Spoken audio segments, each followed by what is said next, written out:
Nampaknya nasi ayam RM26 sedang viral sekarang. Sebab rasa ingin tahu, terus order satu pack. Walau, dahsyat rumah Iris ini. Rasanya storeroom saja pun lebih besar dari master room saya. Sampai pick up tak sampai seminit. Balik ke kedai mamak dekat rumah saya.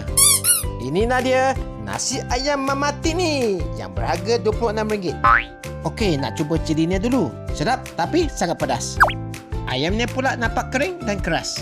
Alamak, sedap ke ni? Walau, nasi ayam dia nampak biasa je, tapi bila masuk mulut, terus rasa macam sedang menghadiri latihan ketahanan rahang.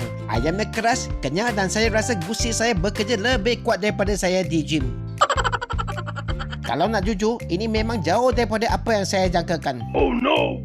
Harga premium, tapi pengalaman makan yang saya dapat memang jauh daripada jangkaan. Ini mungkin nasi ayam paling mahal dan paling mengecewakan yang saya pernah makan.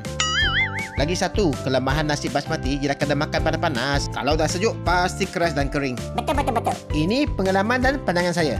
Setuju atau tidak? Apa pendapat anda?